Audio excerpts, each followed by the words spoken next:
안녕하세요. 레빗에 관심이 많으신 시청자 여러분, SCK 이경미입니다.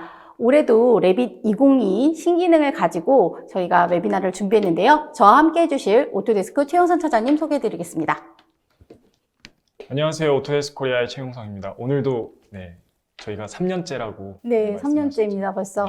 네, 그리고 레빗의 어떤 맞춤 신기능이 나올 때마다 차장님과 함께 맞춤 웨비나를 진행한 지 벌써 3년째가 되는데요. 오늘 웨비나는 순서는 레빗 2020, 레빗 2021, 그리고 2022 이런 순서로 해서 진행을 할 거고 마지막에 이제 Q&A 세션을 진행을 하도록 하겠습니다.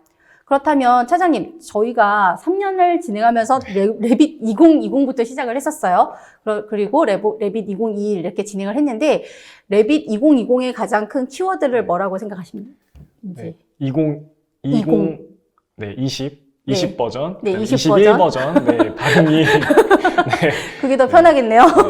레빗 2020 네. 키워드로 말씀을 드릴 것 같으면 첫 번째는 이제 모델링이 좀 강화된 것 같아요. 예전에 이제 타원벽 같은 경우가 모델링이 좀 어려웠었는데 이제 타원벽이 업데이트가 된 거, 그리고 리바 모델링 부분이 좀 더 이제 강화된 부분, 그리고 PDF가 이제 들어오면서 PDF를 가지고 도면 작업을 한다든지 아니면 익스포트를 한다든지 임포트 한다든지 그 중에서도 이제 임포트 부분이 가장 업데이트가 많이 됐고요.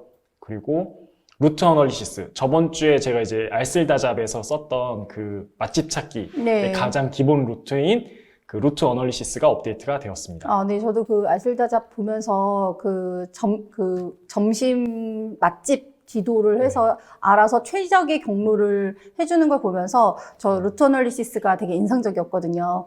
네. 본사에서는 그렇게 쓰라고 만든 툴은 아니지만 그렇죠. 그렇게 써봤습니다. 네, 그리고 2021의 키워드를 또 말씀해 주시면 첫 번째는 그 프리캐스트 탭이 들어왔다는 거고요. 그 다음에 제너레이티브 디자인, 그런 이제 새로운 아이콘들이 새로 추가가 됐습니다. 네, PC 모듈이 별도의 설치 없이 한번 다 레빗 설치하시게 되면 바로 들어왔었죠. 네. 그리고 이제 기울어진 사선벽 같은 경우, 그 작업을 하기 위해서 메스로 면을 그리신다든지 아니면은 월을 이제 찍어서 작업을 하셨는데 그런 사선벽 관련된 이제 모델링이 업데이트가 되었습니다. 역시 리바랑 스틸 관련돼서 스틸 커넥션의 어떤 코드도 더 많이 들어왔고요. 그 다음에 다이나모에서 리바 관련된 모델링 기능들이 업데이트가 되었습니다. 그리고 좋아하시는 레빗2 인벤터 관련돼서도 업데이트가 되었습니다. 저희 토니 차장님은 그렇게 좋아하지는 않지만 레빗2 인벤터 통해서 저희가 커트널이라던가 이런 부분을 레빗과 인벤터의 어떤 호환, 이 부분이 많이 개선이 되어서 저희가 웨비나도 진행을 했었는데요. 저도 2021에서는 웨비나도 진행하고 준비를 해서 그런지 레빗2 인벤터에 대한 업데이트 사항이 좀 가장 인상적이었던 것 같습니다. 한 달 전에 그 인벤터 팀이랑 웨비나를 하셨잖아요. 네. 그 PC가 다운돼가지고 네, 굉장히 그렇죠. 급대노하셨다는. 제가 그렇게 화내진 않았습니다. 임기응변을 참 잘했었다고 생각합니다. 네, 그렇다면 이제 레빗 2022 오늘의 주인공이죠. 네, 신기능에 대해서 알아볼 텐데요. 저희가 아마 저희 EDM에는 4가지 카테고리로 한눈에 알아보는 이렇게 말씀을 드렸는데 저희가 기타까지 해서 준비는 총 5가지로 카테고리로 준비를 하였습니다. 그럼 가장 먼저 인터페이스 부분에 대해서 소개를 해드릴 텐데요. 기존에는 그 레빗을 실행하시게 되면은 하단에 이제 빔360 닥스라는 제품이 이제 바로 이제 접속할 수 있도록 그 아이콘이 들어가 있었는데, 2022에서는 오토데스크 닥스로 아이콘이 변경되었습니다. 왜냐면 AC 컬렉션을 사시게 되면은 오토데스크 닥스가 이제 무료로 사용을 하실 수가 있거든요. 그래서 훨씬 더 어떤 문서 관리라던가 협업하는 부분에 있어서 개선이 되었다라고 할 수 있는데, 그래서 레빗 인터페이스 안에서도 이 빔360 닥스가 오토데스크 닥스로 변경되었다라는 부분이고요. 그다음에 그 뒤에 가서는 빔360하고 동일합니다. 프로젝트를 선택하시고 파일을 선택하시고 동일하게 진행이 되기 때문에 AC 컬렉션 고객이라면 오토데스크 닥스를 이렇게 활용해 보시는 것을 적극 추천드리겠습니다.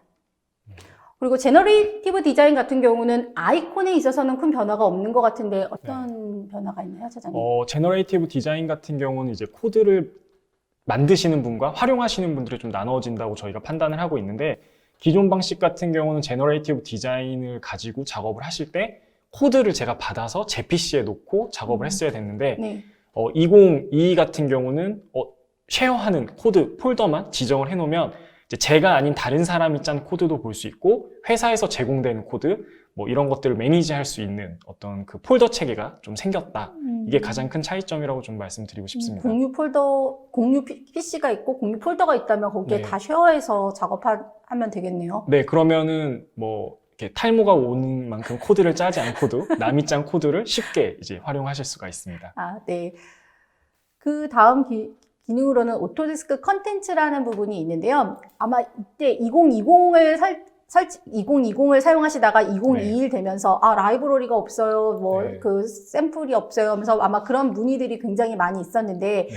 그 2021부터는 이걸 별도로 Get Autodesk Content라는 걸 클릭하셔서 거기서 이제 코리아 한국어로 들어가시게 되면은 그런 라이브러리라든가 그런 컨텐츠들을 다 다운로드 받으실 수가 있었어요. 근데 2022에서는 그 로드 오토데스크 패밀리로 해서 아이콘이 변경되었는데요. 네. 보시게 되면은 기존에는 이렇게 get 오토데스크 컨텐츠로 들어가게 되면은 그 URL로 접속이 돼서 다운로드 각각 개인 PC에 다운로드를 하셨다면 2022는 인터넷 환경에 대신 갖춰져 있어야겠죠. 인터넷 환경만 갖춰져 있다면 패밀리라던가 이런 부분들을 로드해서 바로 네. 사용을 하실 수가 있습니다. 굉장히 좀 유용한 기능이라고 볼 수 있을 것 같은데 저희가 뭐 레빗 2019나 20에서 설치를 하다가 저 컨텐츠 팩, 라이브러리 팩을 깔다가 이제 서버가 안 맞게 되거나 하면 시간이 오래 걸리고 다운을 받다가 뭐 다시 재설치가 안 되고 이런 문제점도 굉장히 많았는데 그렇죠. 네. 그걸 해결하기 위해서 Get Autodesk Content라는 홈페이지로 바로 연결되게끔 아이콘이 생겼다라고 하면 2022 같은 경우는 아예 그 컨텐츠 팩에 있는 라이브러리를 바로 다운받아서 쓸 수 있게끔 이제 기능이 업데이트 됐다고 보시면 좋을 것 네, 같습니다. 저거 작업하면서 그냥 딱 필요한 것들 클릭해서 로드 해갖고 하니까 굉장히 편하더라고요. 네, 저도 작업을 하다가 어떤 라이브러리를 노드하십시오라고 하면은 라이브러리 폴더에 들어가서 찾아서 드래그를 했었는데 2022 같은 경우는 그냥 로드 패밀리에서 찾아가지고 업데이트를 하면은 굉장히 빠르게 이제 패밀리를 쓸 수 있더라고요. 단점은 뭐냐면 오토데스크에서 기본적으로 제공하고 있는 라이브러리는 받을 수 있지만 제가 수정을 하거나 커스텀한 거는 아직까지 연결이 되지 않아요. 그래서 나중에 이제 뭐 많은 회사에서 라이브러리 매니지 시스템도 개발을 하고 아니면 앱도 만들고 계신데 이 부분이 빔 360과 연결이 돼서 커스텀 패밀리도 불러드릴 수 있지 않을까라는 이제 그런 생각을 좀 해봤습니다. 굉장히 좀 더 확장될 수 있는 부분이 여지가 있는 부분인 것 같습니다. 네. 네. 쉐어드 뷰인데 저는 이거를 어드밴스 스틸이라던가 뭐 캐드에서 이 쉐어드 뷰를 고객분들한테 많이 좀 소개를 해드렸고 고객분들이 굉장히 좋아하셨던 기능 중에 하나였는데 이게 레빗에 들어왔네요. 네, 들어왔습니다. 네. 네, 그럼 자세히 좀 설명 좀 해주시죠. 네. 그 쉐어드 뷰는 설명을 좀 드리겠습니다. 먼저 영상을 먼저 보시는 게 가장 좋을 것 같고요. 네. 아이콘 탭에 이제 쉐어드 뷰라는 게 들어왔고 제가 쉐어드 뷰에서 3D다 아니면 2D다 이렇게 설정을 한 다음에 웹상에 이제 업로드를 합니다. 그러면 뭐 제가 1층에도 또 이제 업로드를 하면 뭐 예를 들면은 레빗을 쓰지 않는 소장님들이나 아니면 발주처분들한테 이 부분을 어떻게 하는 게 좋을까요? 라는 코멘트를 할 때 기존에는 캡처를 하셔서 PPT로 만드셔서 그걸 다시 보내셨는데 그냥 쉐어드 뷰로 올려놓고 그 URL을 던지시기만 하면 됩니다. 그리고 저 오토데스크 뷰어는 프리 뷰어이기 때문에 누구나 접속이 가능하고요. 물론 오토데스크 어카운트가 있어야 되겠죠. 네. 제가 3D 뷰에서 저 오토데스크 마크에 대한 어떤 로고를 좀 변경했으면 좋겠다라고 하면은 기존의 빔 360에서 작업을 하시는 것처럼 똑같이 로고 수정을 마크업을 요청을 하시면 그 담당자가 웹상에서도 코멘트를 날린 걸 볼 수도 있고요. 네. 그리고 1층까지 한번 해보겠습니다. 네. 1층에서도 출입구를 문의 위치를 매저를 해봤더니 좀 약간 사이즈를 바꿨으면 좋겠다 아니면 출입구 위치를 좀 수정했으면 좋겠다 뭐 이런 코멘트를 굳이 레빗을 키지 않고도 웹상에서도 검토를 하시면서 확인을 하실 수가 있어요. 그러면 저희가 그 부분을 싱크를 하게 되면 레빗에서 어떤 부분에 어떤 코멘트가 돼 있구나 라는 걸 확인하셔서 작업을 하실 수가 있어요.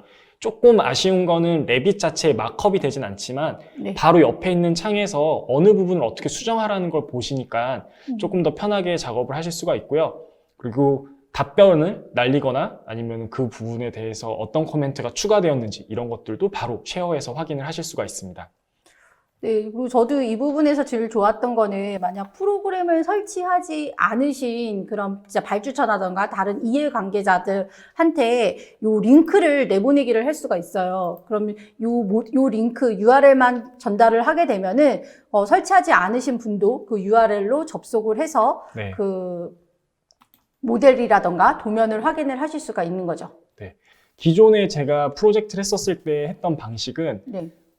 레빗에 필터 기능을 넣어서 어떤 코멘트가 있으면 주황색, 코멘트가 없으면 녹색, 이렇게 해서 저도 모델링을 수정하거나 아니면 이제 소장님들한테 컨펌을 받았는데, 이런 부분들이 쉐어드 뷰가 있다라고 하면 굳이 저렇게 코멘트를 계속 찾거나 아니면 검색하고 이러진 않아도 될 것 같고요. 네.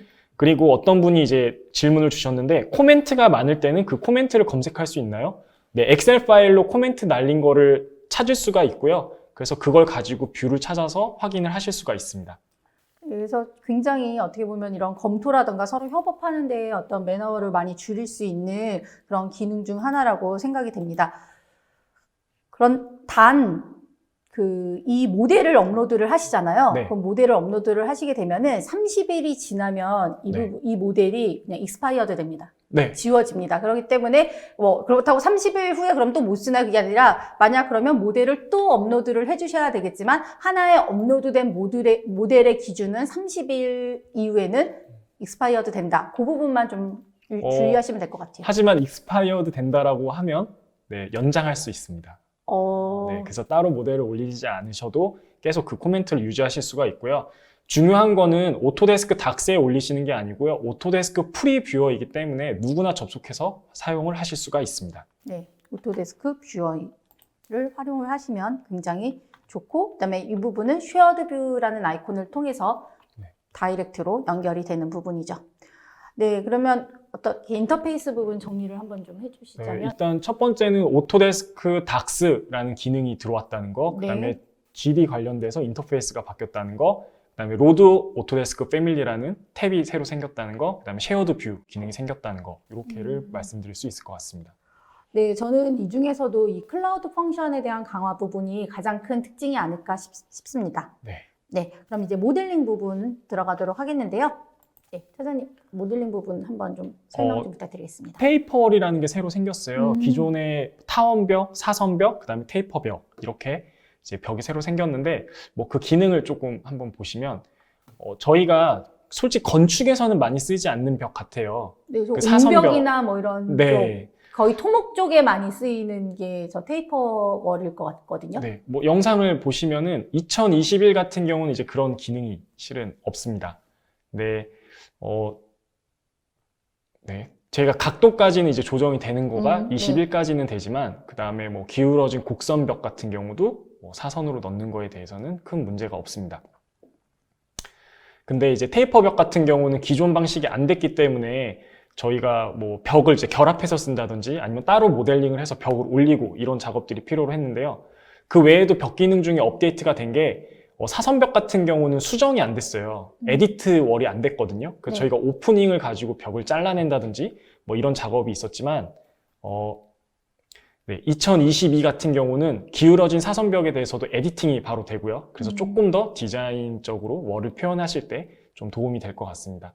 좀 테스트를 좀 계속, 그러니까 기능이 같다는 걸 계속 제가 보여드리는 거고요. 저기서 에디트 월을 하면은 물론 오프닝도 되고 그리고 벽의 어떤 자유도를 조금 더 준 케이스인 거죠.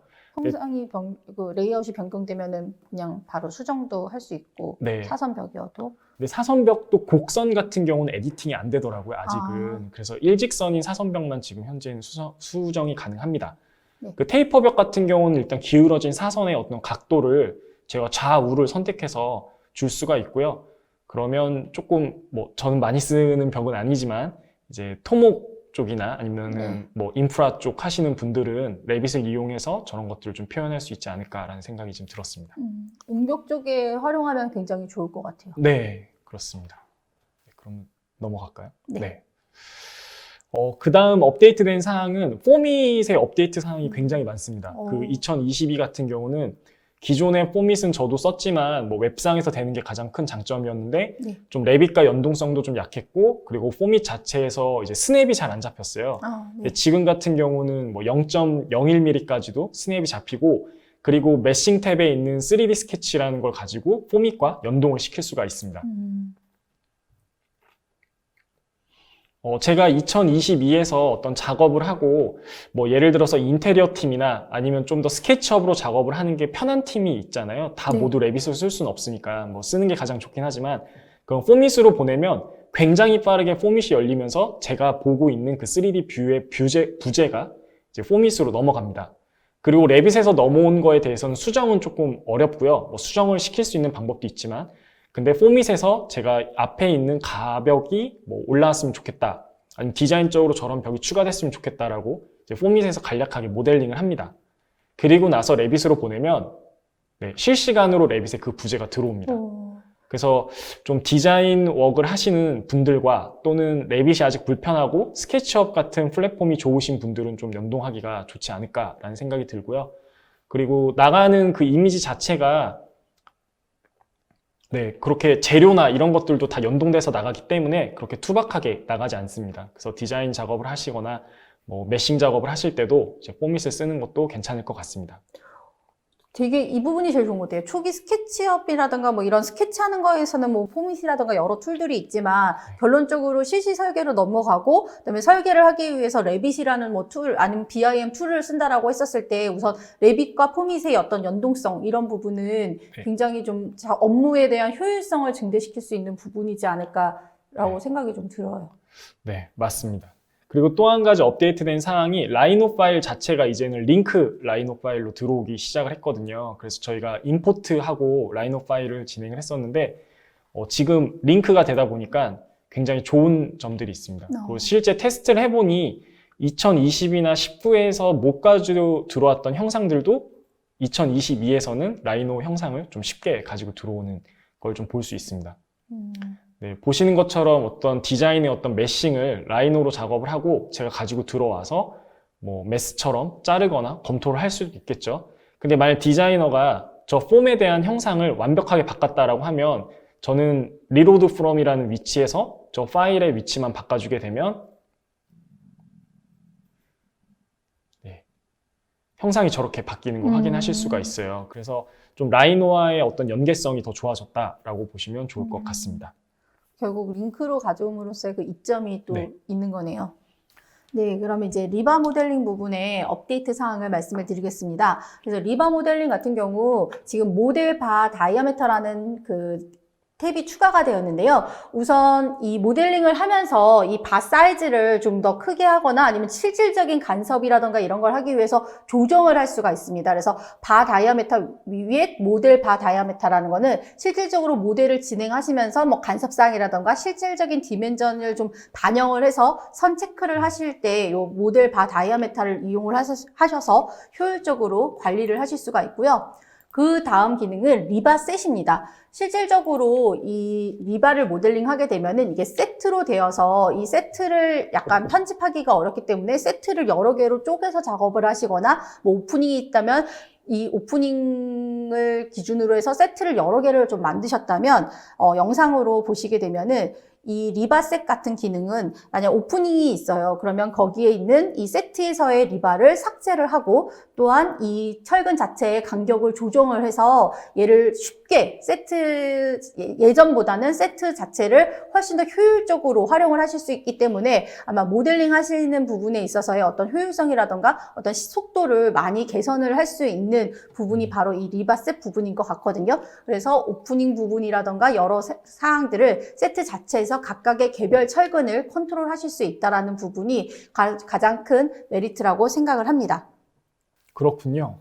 네, 네. 리바셋. 네, 리바셋 네. 굉장히 좋은 기능입니다. 그리고 리바 2포인트 모델링 같은 경우는 그 2포인트, 1포인트, 2포인트, 2포인트만 그 선택을 해서 그 리바를 굉장히 빠르게 그 간격 스페이싱을 줘서 하실 수 있는 기능인데요. 지금 여기서 보시게 되면은 만약 파운데이션 기초 부분에 이제 철근을 한다라고 했었을 때 여기 보시면 호리젠탈과 버티컬에 대한 부분을 동일한 이제 호리젠탈과 버티컬이겠죠. 거기에 스페이싱, 이 간격만 줘서 쉽게 모델링 하실 수가 있고 이러한 보강 철근 같은 경우도 이 투포인트를 이용을 해서 이 보강 철근도 쉽게 모델링을 할 수가 있습니다. 그래서 기존보다 대비 어떤 모델링에 있어서의 이것도 그러니까 요번 2022의 리바 쪽 보면은 기존보다는 모델링 하는 데 있어서 효율성을 증대할 수 있는 그런 기능들이 업데이트된 사항들이 굉장히 많더라고요. 그래서 아까 리바셋이라던가 이 리바 바이 투포인트를 이용을 해서 보다 빠르고 쉽게 모델링이 가능하시고요.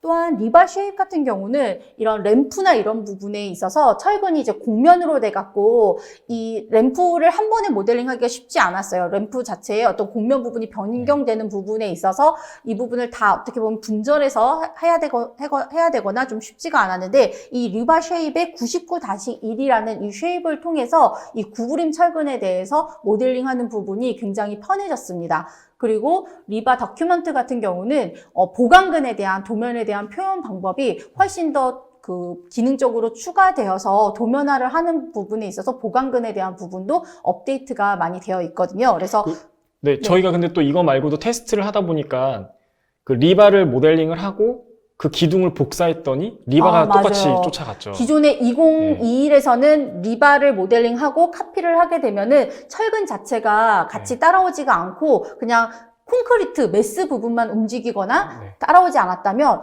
요번 2022의 신기능 내용에는 그 부분이 없었지만 보니까 그 리바까지도 카피가 굉장히 쉽게 되더라고요. 그래서 어떻게 보면은 좀 동일한 벽체에서 뭔가 된다면 얘를 그냥 카피를 통해서 보다 빠르고 쉽게 모델링하고 거기에 따른 연결 부분만 좀 모디파이 하게 되면은 굉장히 편하게 리바 모델링이 가능해지실 것 같습니다. 그 시공사 같은 경우 이제 리바 관련돼서 모델링을 하시거나 물량을 뽑기 위해서 이제 다른 이제 어플리케이션을 많이 쓰시는데 제가 들었던 생각은 리바 모델링 관련돼서 다이나모로 해주고 그리고 그 타입들이 있을 거잖아요. 그러면은 나중에 그 프로젝트를 적용했을 때 타입이 매칭이 되면은 리바가 자동으로 복사가 될 것 같아요. 그래서 조금 그 부분을 테스트를 좀 해보고 싶다라는 생각을 좀 많이 했었습니다. 안 그래도 이거 테스트하면서 차장님께서 큰 포부를 리바 쪽으로 한번 더 그 스터디가 하시고 싶으시다라는 부분을 보여주셨고, 그다음에 이게 스틸 커넥션 바이 다이나모 부분, 저는 이 기능이 정말 요번 그 구조 쪽으로 업데이트된 사안 중에서는 이 기능이 제일 최고라고 생각을 하는데요. 보시게 되면은 이제 모델링을 하기 위해서 어떤 각 회사마다 철근에 대한 커넥션에 대한 스탠다드 드로잉이 있죠. 그럼 그 기준이 있단 말이죠. 그래서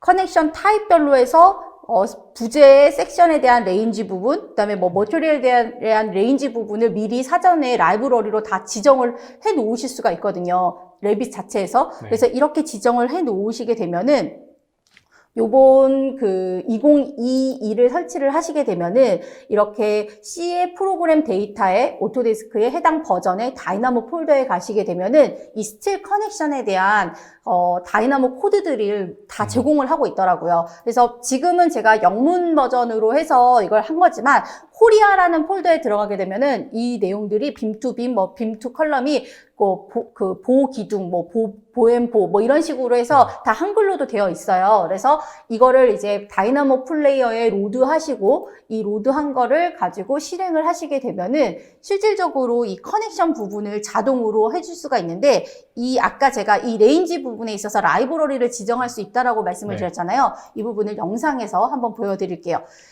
해당 제가 앞에 말씀드렸던 경로에 가시게 되면은 이렇게 다이나모 코드들이 다 제공이 되고 있고 이거를 다이나모 플레이어에 이제 로드를 하시게 되면은 이렇게 항목들이 다 뜹니다. 그래서 저는 빔2 컬럼에 대한 커넥션을 이 모델에 해당 랩 모델에 지정을 하고 싶어요. 그래서 우선은 셀렉션을 해야 되는데 그냥 드래그로 전체 모델을 그냥 한 번에 쭉 그냥 커넥션이 적용될 부분을 드래그를 하고 보면은 라이브러리 파일 패스가 있습니다. 이게 아까 그 레인지라는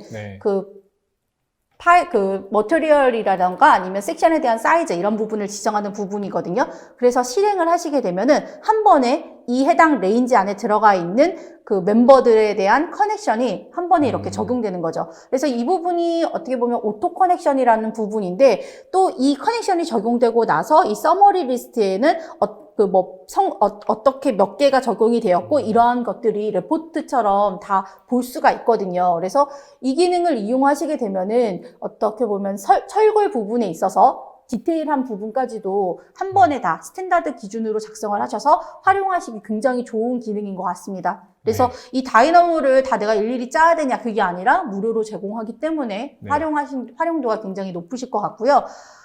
MEP 패브리케이션 부분에 있어서는 저희가 이제 MEP를 모델링하고 그다음에 저희가 그 패브리케이션 요소로 변환을 해주잖아요. 변환을 해줄 때 2021에서는 얘를 이제 변환을 해주게 되면은 뭐 댐퍼라던가 이런 부분이 이렇게 삭제가 돼서 안 나오지만 2022에서는 이 맵 패브리케이션 파트들이 자동으로 다 인식이 된다라고 되어는 있는데 이거를 차장님하고 같이 좀 테스트를 해봤어요. 해봤더니 2021 부분에 있어서도 되던데요? 되고 2020 부분에 있어서도 되더라고요. 그래서 이 부분은 업데이트 사항이라고는 되어 있는데 이게 실질적으로 하시는 분들은 내가 이거 기존에 했었을 때 이거 문제 없이 됐는데 라고 말씀을 하실 수도 있을 것 같아서 우선 그 부분은 저희도 테스트를 해봤더니 이런 이슈들이 있더라라는 거를 그냥 솔직하게 말씀드리는 부분입니다. 그래서 뭐 기능이라는 거는 이제 기존에 이제 그냥 우리가 레빗 MEP 기능으로 덕트라던가 댐퍼라던가 레듀싱 라던가 이런 피팅류들을 다 모델링 했었을 때 이거를 맵 패브리케이션 파트로 전환했을 때 누락되는 아이템 없이 자동으로 다 변경되는 게 이번 2022 업데이트 사항이다 라고는 하지만 하여튼 기존에도 안 되는 아이템이 혹시라도 있었을지 모르겠지만 대부분 저희가 테스트를 했었을 때는 그 아이템에 있어서는 다 변환이 잘 되었다라는 부분 말씀드리고 싶고요.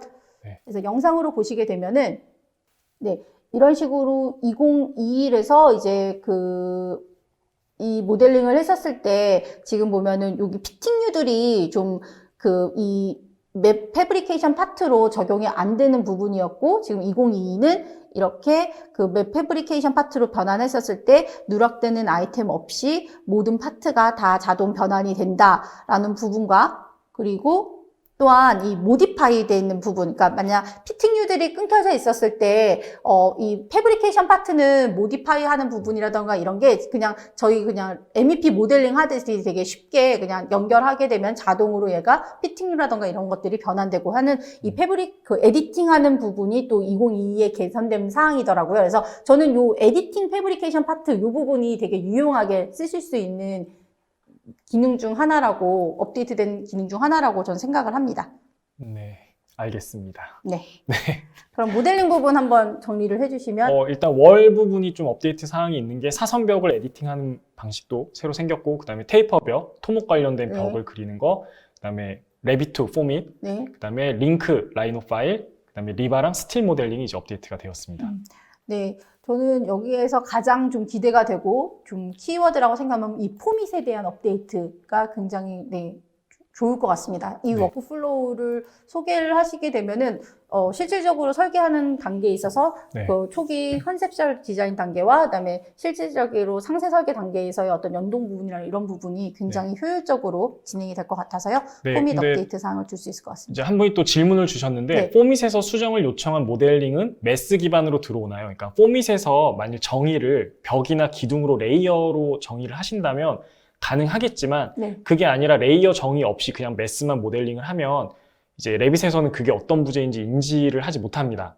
그래서 일단 임포트 카테고리로 들어오고요. 그래서 딱 매스나 어떤 정의된 객체로 들어오진 않습니다. 그 부분을 좀 유념하셔야 될 것 같습니다.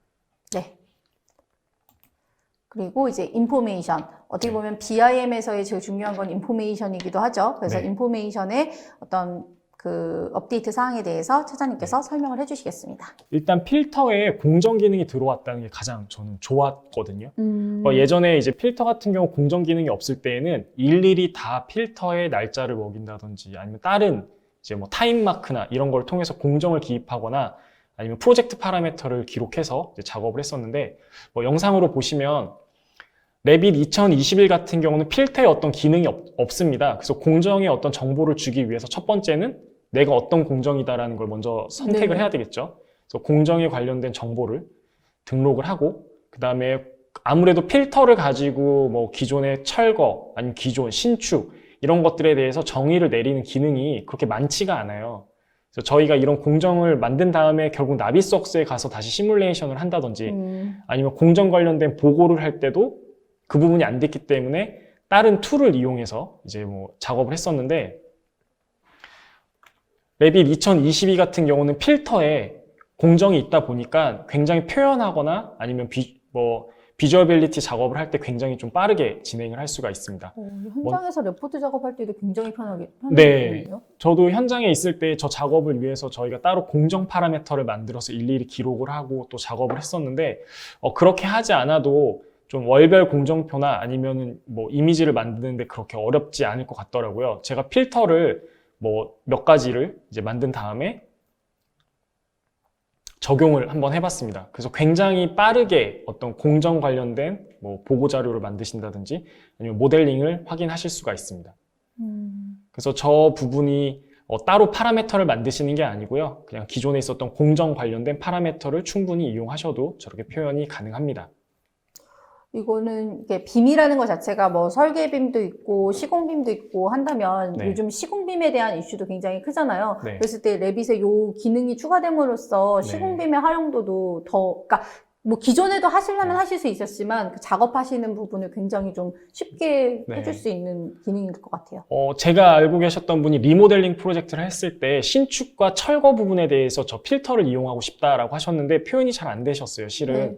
근데 아마 그런 리모델링 프로젝트에서도 필터를 이용하면 이제 공정대로 좀 작업을 좀 원활하게 도면화가 가능하지 않을까라는 생각이 들었습니다. 사장님께서 그 말씀해 주시니까 공유 오피스 이런 데도 계속 수시로 이런 그 계약 네. 조건이 바뀌어갖고 네. 이런 것들을 페이지로 관리를 좀 많이 하고 싶어 하시던데 네. 그런 쪽도 굉장히 유용하게 요 필터 기능으로 쓸 수도 있지 않을까? 맞습니다.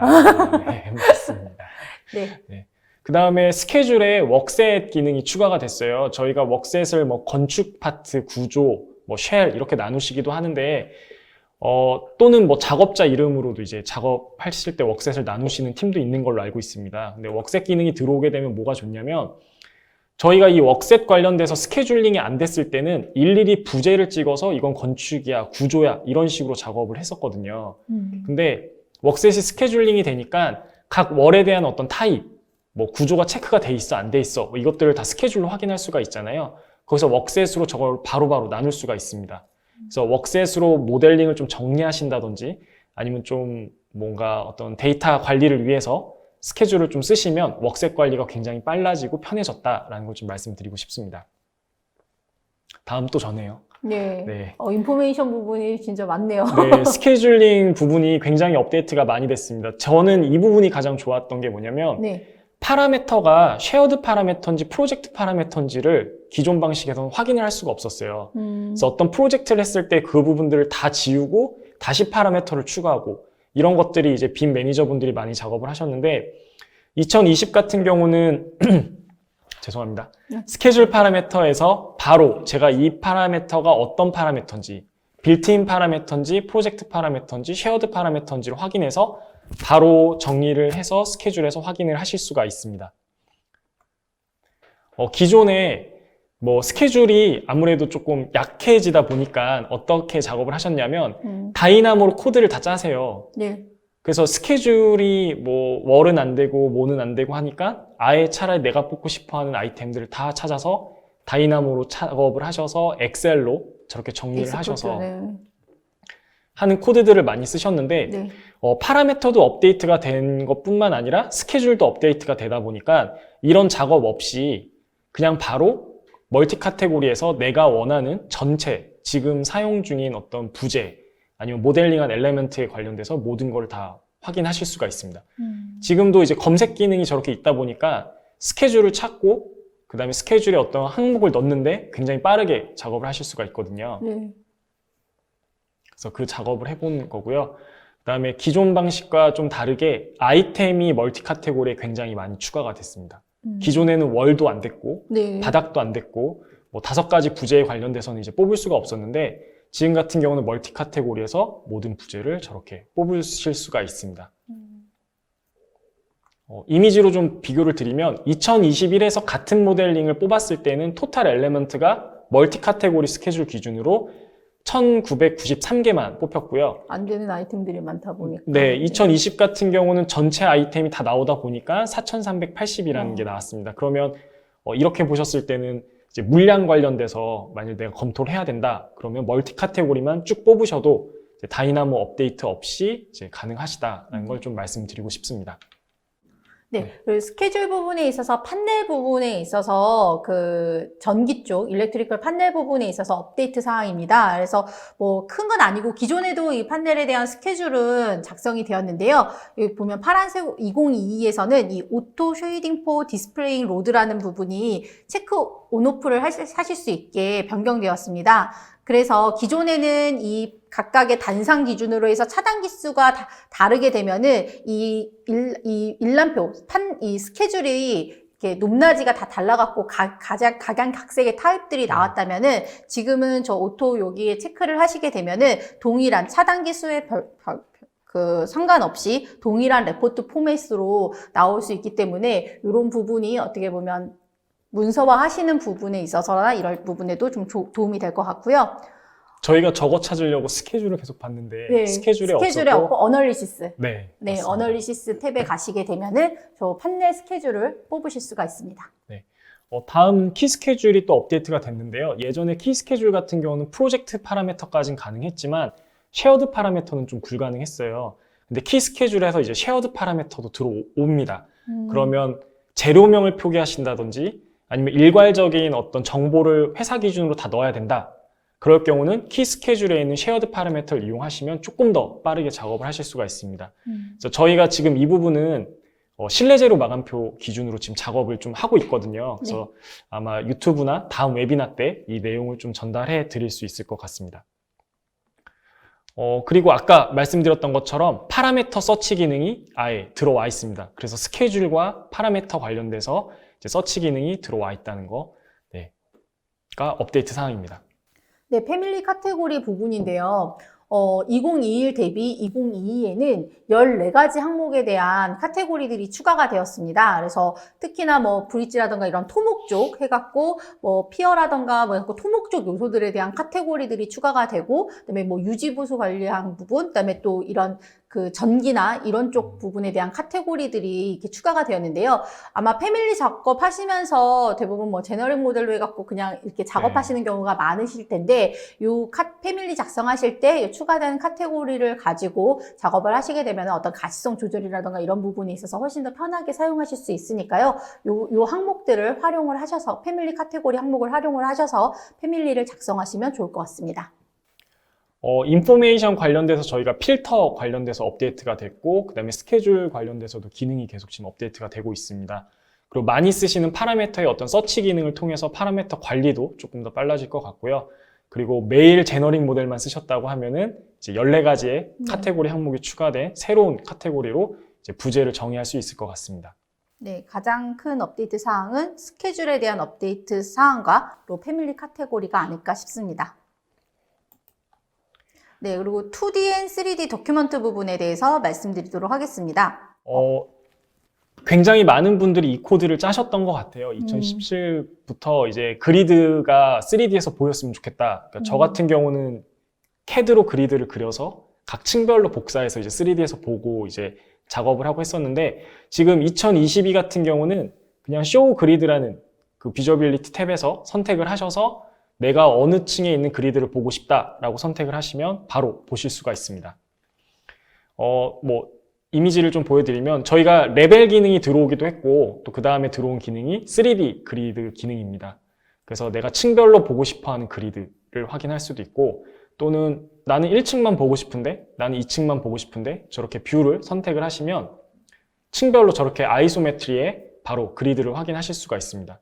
그래서 도면을 표기하거나 아니면 뭔가 작업을 하실 때 뭐 그리드가 꼭 필요하셨던 분들은 좀 도움이 될 것 같은 기능입니다. 되게 좋아하실 수 있는 기능 중 하나일 것 같습니다. 네. 그리고 태그 같은 경우는 또 멀리언이 태그가 안 됐었어요. 없었죠. 멀리언 네. 태그가. 그래서 저희가 뭐 텍스트 노트를 쓴다든지 아니면 커튼월에 있는 태그를 하나를 변형시켜서 멀리언을 선택을 했었는데 지금 같은 경우는 이제 커튼월, 멀리언 관련돼서도 태그가 바로 진행이 됩니다. 이 부분 같은 경우는 저희가 커튼월 태그를 이제 한번 붙이는 작업을 저희도 해봤는데 제가 커튼월에 어떤 어노테이트를 하기 위해서 클릭을 하면 뭐 커튼월은 당연히 되겠죠. 네. 근데 멀리언을 선택을 해보면 안 됩니다. 안 돼. 그러니까 로드가 뜰 때 저희는 라이브러리를 찾아서 업데이트를 하잖아요. 그게 아니라 로드 오토데스크 패밀리에서 검색을 하시면 됩니다. 그래서 멀리언 관련돼서 난 저 태그를 쓰고 싶다. 그러면은 순식간에 저렇게 태그가 불러와지고 그 다음에 저희가 작업을 할 때 클릭하면 됩니다. 그래서 저는 테스트를 하면서도 그랬고 저 로드 오토데스크 패밀리가 생각보다 굉장히 편해하다는 걸 좀 많이 느꼈던 것 같습니다. 네, 저도 이 부분은 굉장히 편한데 정말 사장님 말씀대로 유저가 만든 것까지도 참 업데이트가 할 수 있으면 굉장히 정말 파워풀해질 것 같습니다. 지금 오토데스크 레빗 같은 경우는 오토데스크 닥스랑 계속 지금 연결을 시키는 과정이 있는 것 같아서 제가 좀 찾아보니까 옆쪽에 이렇게 접속할 수 있는 뭔가 아이콘이 새로 들어오지 않을까 이렇게 조심스럽게 예상을 해봅니다. 네. 다음은 그 태그 중에 멀티 카테고리 태그가 조금 더 업데이트가 됐는데요. 예전에는 뭐 다른 정보를 쓰지 않는다든지 이런 것들에 대해서 이렇게 표기하거나 이런 것들이 불가능했는데 이제 다중 태그 방식이 아니라 하나의 태그에서 다중 엘리멘트를 표현할 수 있게끔 바뀌었습니다. 물론 이 부분은 국내 건축 이제 도면 과정과 조금은 달라서 저희와는 맞지 않을 수도 있는데 아무튼 태그를 하나를 써서 여러 개의 다중 엘리멘트의 어떤 정보를 정의한다든지 아니면 표기를 하는 게 가능해졌습니다. 저는 멀티 카테고리 태그를 굉장히 많이 썼던 것 같아요. 실무를 하면서도 저 부분을 좀 많이 썼는데 일단 멀티 카테고리 부분이 좀 업데이트가 됐습니다. 정보가 같다면 같은 이제 밸류를 표현을 해주고요. 만일 내가 정보가 다르다라고 하면은 이제 다른 정보값을 넣어주는데 저 부분도 커스텀 할 수가 있습니다. 그래서 사용자가 조금 더 뭐 카테고리를 좀 더 정의를 할 수 있고 값을 이제 태그 값을 컨트롤 할 수 있다. 이 부분이 업데이트 사항이라고 좀 보시면 좋을 것 같습니다. 그 다음에 나온 아이템은 이제 태그 슬로프 관련돼서인데 일단 2022에서 업데이트가 됐다고 했어요. 그래서 저희가 2020 버전부터 다 테스트를 해봤는데 그냥 되더라고요. 그래서 네, 기존 방식에서도 되는 거가 맞다라는 걸 좀 말씀드리려고 아이템을 좀 넣어봤습니다. 네, MEP 심볼 부분입니다. 그리고 기존에는 저희가 MEP 심볼 같은 경우 실링 부분이나 이런 쪽에 이게 태그가 나오고 했다면은 이 지금 그 프로퍼티 창에서 보시면 아덜에 그 어노테이션, 오리엔테이션에 V체크를 하시게 되면은 이렇게 실링에만 그 심볼이 붙는 게 아니라 벽이라던가 이런 쪽에도 심볼이 붙기 때문에 이런 MEP 쪽 요소들을 하면서 이제 심볼을 마킹하는 그런 문서화 작업 부분에 있어서 굉장히 기존에는 지원이 안 됐던 부분이 지원이 되면서 굉장히 편하게 사용을 하실 수 있을 것 같고요. 이 부분은 컬러 스킴이 변경된 건데 이런 네. 룸 에어리어를 네. 표시하는 부분에 있어서 이 표를 만들게 되면은 여기 컬러들이 네. 다 이제 룸마다 해서 컬러를 줄 수가 있는데요. 기존에는 이렇게 원색 컬러로 해서 대부분 표현이 되었어요. 그런데 2022에서는 이게 파스텔 톤으로 변경이 되었다라고 해서 이걸 실질적으로 적용을 해보니까 2021에서는 이렇게 원색적인 좀 컬러가 좀 그렇고 2022는 파스텔 톤으로 하는데 이거는 설계자 입장에서의 어떤 좀 취향에 따라서 달라질 것 같아요. 나는 솔직히 원색보다는 파스텔 톤이 좋다라고 하면은 2022의 이 파스텔 톤이 되게 좋으시겠지만 나는 한눈에 볼 수 있게끔 딱 구별되는 그런 컬러가 좋다 하면은 그냥 2021의 이 기능만으로도 만족하실 수 있는 부분인데 2022에서의 이 부분은 파스텔 톤도 쓸 수 있지만 2021의 이 원색 컬러로도 다 쓰실 수 있기 때문에 네. 어떻게 보면 선택의 폭이 좀 다양해졌다. 컬러 스킴을 통해서 네. 이 부분을 말씀드릴 수 있을 것 같고요. 부장님은 어떤 게 더 마음에 드세요? 저는 솔직히 파스텔을 더 좋아합니다. 근데 네. 차장님은 원색이실 것 같은데. 네, 저는 그 핫핑크를 좋아합니다. 네. 네, 저는 파스텔 톤을 더 좋아합니다. 네. 그리고 non-core layer라는 기능인데요. 이 기능도 저는 굉장히 좀 현업에서 좀 유용하게 쓰실 수 있지 않을까라는 그 업데이트 사항 중 하나인 것 같아요. 2021 버전까지만 하더라도 건축이라던가 구조벽을 따로따로 모델링 하시는 경우가 많았어요. 네. 익스테리어라고 인테리어 쪽을 갖고 별도로 모델링을 하셨었는데, 만약 규모가 그렇게 크지 않고 한다면 그냥 한 번에 모델링을 익스테리어랑, 그러니까 구조벽하고 건축벽을 다 모델링 하셔서, 여기 non-core 레이어라는 네. 비저빌리티에서 체크만 오프를 하시게 되면은 네. 건축벽이 다 사라지고 구조벽만 남게 되거든요. 월에 대한 코어 레이어만 남게 돼요. 레이어를 그래서 조정을 하실 수가 있어서 어떤 규모가 크다면 모르겠지만 어느 정도 규모가 크지 않는 부분이라면 네. 이 기능을 통해서 구조 도면이라든가 이런 거를 작업하시는 데 있어서 유용하게 쓰실 수 있을 것 같은데, 네. 사장님이 보시기에는 이 기능이 어떻게 적용이 될 것 같나요? 일단 이게 들어왔다는 거는 복합벽으로 충분히 구조도를 그릴 수 있다라는 네. 거고요. 그 다음에 저희가 뭐 용량 문제 때문에 뭐 스트럭처와 뭐 외피와 건축을 많이 구분을 했었는데, 그렇게 큰 규모가 아닌 이상은 아까 정도 제가 뭐 한 7층 정도 오피스는 저는 그냥 한 복합벽으로 다 작업을 하는데, 그 부분에서도 구조도면도 바로 작업을 할 수 있다. 뭐 이런 게 좋은 장점인 것 같습니다. 그리고 보면은 뭐 레빗 같은 경우 퍼포먼스 부분에서 말씀하실 때 사장님께서 작업자가 핸들링을 어떻게 이 VV 창을 통해서 잘 하냐에 따라서도 퍼포먼스 부분은 얼마든지 개선할 수 있다라고 네. 하셨는데, 이 부분도 되게 좀 그런 의미에서도 좀 활용도가 있을 것 같은데. 네, 그렇네요. 네. 네. 그리고 네, 그 사장님 다음에, 슈트 네. 리비전 설명해 주시죠. 네, 시트 리비전 같은 경우가 저희가 리비전 넘버를 달 때 커스텀이 안 됐습니다. 근데 그 부분 이제 커스텀해서 우리는 뭐 알파벳 기준으로 하겠다, 아니면 우리는 넘버 기준으로 하겠다, 이제 회사 각 고유의 기준으로 그 리비전을 좀 관리하실 수가 있습니다. 그리고 루트 어널시스가 또 나왔네요. 네, 제가 제일 좋아하는 루트 어널리시스 기능입니다. 첫 번째 2021에서는 패스가 딱 1A밖에 작업이 되지 않았어요. 근데 네. 지금 2022 같은 경우는 1A뿐만 아니라 멀티 패스를 좀 확인할 수가 있거든요. 영상으로 좀 보시겠습니다. 제가 2022 같은 경우는 로비에서 저 바깥까지 나가는 길이 어떻게 나가는지 궁금하기도 하고 최단 거리가 맞을지도 궁금합니다. 그러면 그 문을 통해서 나가는 세 가지의 루트가 지금 확인이 됐고요. 네. 그 루트를 통해서 가장 최단 거리와 최장 거리에 대한 어떤 시간적 비교도 할 수 있습니다. 그리고 뭐 코로나 때문에 업데이트가 된 것 같긴 한데, 각 룸에 대해서 2m로 떨어지는 것들에 대해서 뭐 표기를 하는 것도 있는데, 저거는 솔직히 뭐 많이 쓰진 않으실 것 같고, 패턴 작업을 하실 때 많이 쓰실 것 같아요. 그래서 뭐 그 부분도 한번 테스트를 해봤고, 보면은 저 중심에서 아웃까지 나갔는데 가장 최단 거리가 이제 녹색이 뜨게 돼 있습니다. 네. 그래서 각각의 색깔별로 일단 패스를 좀 검토를 하셔서, 이 패스가 가장 짧구나, 아니면은 나갈 수 있는 동선이 세 가지구나, 뭐 이런 동선 다이어그램을 그리실 때도 좀 활용이 가능하실 것 같습니다. 그래서 2D와 3D의 업데이트 사항을 좀 보시면, 일단 그리드인 3D 뷰가 돼 있고요. 그다음에 태그 관련돼서 멀리언 태그, 멀티 카테고리 태그가 업데이트가 됐습니다. 그리고 컬러 스키밍도 업데이트가 됐고, 월 레이어도 이제 구조벽을 그리기 위해서 이제 좀 업데이트가 됐습니다. 그 다음에 시트 리비전, 그 다음에 루트 어널리시스가 업데이트가 됐습니다.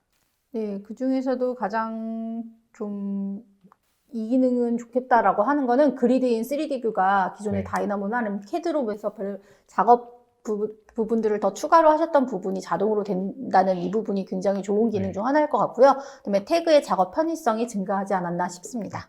여기서 질문을 또 어떤 분이 주셨는데요. 네. 하나의 태그에 여러 객체를 하는 거와 반대로 하나의 객체에 여러 개를 태그를 걸 수 있냐? 예를 들면은 구조, 스판 태그를 모델링을 나누지 않고 여러 개를 붙일 수 있냐라는 질문을 주셨어요. 네, 당연히 가능하고요. 여러 개의 태그도 붙일 수가 있습니다. 네. 그러면 이제 드디어 마지막 기타 부분으로 왔습니다. 다이나모 부분 차장님 좀 설명 부탁드리겠습니다. 네, 다이나모 같은 경우는 2.10으로 이제 업데이트가 됐습니다. 그래서 조금 더 코드나 이런 것들이 많이 추가가 됐는데, 일단 안정성이 조금 더 좋아졌고요. 실제로 테스트를 해보니까. 그리고 제가 이제 가장 좋았던 건 이제 새로 업데이트 된 것 중에, 몇 가지 중에 제일 좋았던 거는 뭐, 어노테이션 관련된 것도 있고, 시트 관련된 것도 있지만, 저는 이제 도면 자동화를 계속 테스트를 하고 있지 않습니까? 네. 그래서 시트의 도면이 자동으로 얹혀지면 밑에 있는 뷰 타이틀 컨트롤이 안 됐어요. 네네. 그래서 그것도 저희 본사에 질의를 하고 했었는데 그 부분에 관련된 노드가 들어오기 시작을 했습니다. 그러면 앞으로는 그 뷰 타이틀을 사용자가 원하는 사이즈와 위치에 이제 놓을 수 있는 이제 코드가 이제 곧 만들어질 거다라는 것 때문에 좀 많이 네, 좋게 봤습니다. 네. 네, 잘못인가요? 아니요, 네. 잘 보셨습니다. 안 그래도 이 알쓸 다잡하실 때 어느 분께서 그 레빗 왓츠뉴 그때 할 때 다이나모도 다뤄주시나요? 라고 댓글 남기신 분이 계시더라고요. 네. 그래서 예, 차장님께서 이렇게 다이나모 업데이트 사항도 네. 정리를 네, 해주셨습니다. 그 다음에 IFC4 관련돼서 이제 뭐 익스포트 할 수 있다. 그 다음에 네. 빌딩 스마트 기준을 저희가 맞췄다라는 걸 좀 말씀드리고 싶습니다. 그러니까 결국은 기존에도 IFC로 내보내는데 IFC4 부분에 있어서 추가된 부분인 거잖아요. 네, 맞습니다. 네. 그리고 이제 시스템 어널리시스 부분입니다. 그래서 보면은 기존에도 2020서부터 이제 그 MEP 모델링을 하시고 나면은 이제 시스템 어널리시스를 통해서 보고서를 이제 출력하시고 이게 뭐 하실 수는 있었는데 2021 같은 경우는 이제 스페이스 기준으로 해서 이게 표로 해서 나오다 보니까 이게 판독하는 부분이라던가 또 얘를 PDF로 뽑는 부분이라던가 이런 부분이 굉장히 좀 불편했어요. 그런데 2022부터는 이 스페이스 기준으로 해서 얘가 그룹핑이 되고 또 그거를 이제 뽑으셨을 때 되게 비주얼적으로 판독하기 쉽게끔 이 레포트가 나오기 때문에 굉장히 그 기존에부터 시스템 어널리시스는 있었지만 이런 아웃풋으로 해서 레포트화 되는 부분이 많이 개선이 되었고 또한 룸이라던가 스페이스에 대한 정의하는 부분이 체크를 할 수 있는 부분이 네. 추가되었기 때문에 그 부분을 좀 유용하게 사용을 하실 수 있을 것 같습니다. 또한 그 링크 인벤터라고 해서 저희가 2021에서도 저희가 업데이트 사항 중 인벤터랑 레빗의 어떤 그 레빗2 인벤터 이 부분에 대한 설명을 해드렸었는데 이 부분 링크는 인벤터 파일이 바로 링크가 되는 건 아니고요. 인벤터에서 레빗으로 변환한 파일을 이 링크 기능을 통해서 불러서 레빗에서 작업을 하실 수 있는 링크 인벤터 기능이 추가되었습니다. 그래서 기타 사항으로 이제 업데이트된 거는 다이나모가 2.10 버전으로 업데이트가 됐다는 거, 그 다음에 IFC4로 익스포트 할 수 있다는 거, 그 다음에 레빗2 인벤터가 되는 거. 이게 가장 큰 업데이트 사항인 것 같습니다. 네, 그중 단연 네. 최고의 기능은 다이나모 2.1로 업데이트 되었다라는 거를 줄 수 있겠죠. 네, 맞습니다. 네, 그래서 레빗 2020 왓츠뉴 기능들을 보면은 이제 그 오토데스크에서 그 업데이트된 사항을 보면은 굉장히 이렇게 많은 기능들이 업데이트가 다 되었습니다. 그리고 저희가 이 기능들을 다 소개해 드리기보다는 업무를 진행하시는 거에 있어서 좀 효율적으로 유용하게 쓰실 수 있는 기능들만 뽑아서 지금 이번 웨비나에서 소개를 해 드렸고요. 그 밖의 기능들은 오토데스크 그 홈페이지라던가 그 유튜브 이런 걸 통해서 업데이트 사항들이 다 공유가 되고 있기 때문에 그런 거를 통해서 만약에 난 이거 말고도 더 추가된 걸 더 자세히 알고 싶어 라고 하신다면 네. 그런 유튜브 영상을 통해서도 검색이 가능하십니다.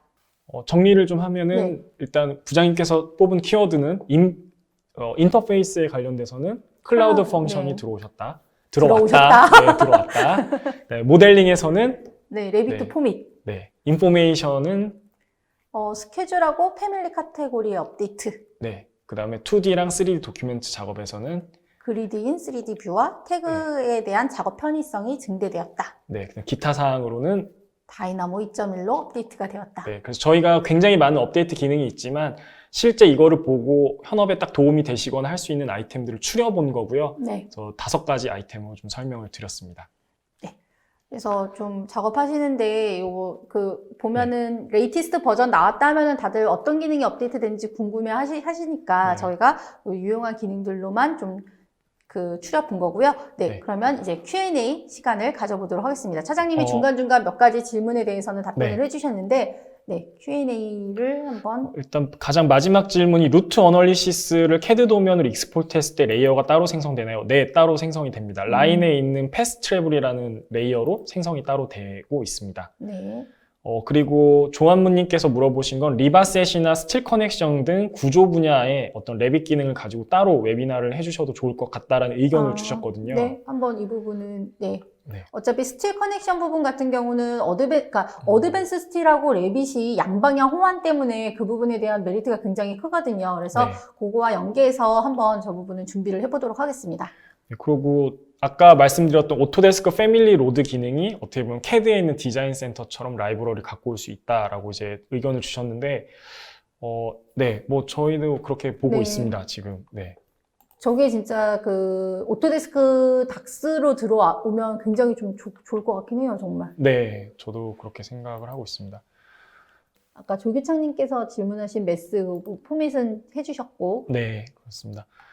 기타 뭐 질문 사항이 없는 것 같습니다. 그래서 네, Q&A는 여기까지만 네, 진행을 하시죠. Q&A는 그럼 여기까지 진행을 하고요. 네. 네, 저희가 그 SCK에서 빔 러닝 허브라고 해서 무료로 그 교육 컨텐츠를 업데이트하고 그 단순히 교육뿐만 아니라 여러 가지 뭐 그 AC 컬렉션 안에 있는 제품 이외에도 뭐 CAD라던가 아니면 뭐 라이브러리 생성하는 부분이라던가 여러 이런 컨텐츠들을 무료로 제공을 해드리고 있습니다. 그래서 만약 우리 회사에서 빔을 도입을 하려고 하는데, 교육받기도 시간이 어렵고, 어떻게 접근해야 될지 모르겠다라고 하신다면, 요 아래 URL을 통해서 빔 러닝 허브에 접속을 하시게 되면은, 각 건축, 그 다음에 플랜트, 토목 카테고리에 맞춰서 거기에 대한 상세 카테고리들이 또 세분화되어 있고 거기에 영상들이 업데이트되어 있으니까요. 많이들 좀 접속해서 무료로 활용을 해주시면 좋을 것 같고요. 저희 SCK에서 그 7월에 준비하고 있는 웨비나가 두 가지가 있어요. 하나는 어드밴스 스틸 웨비나인데요.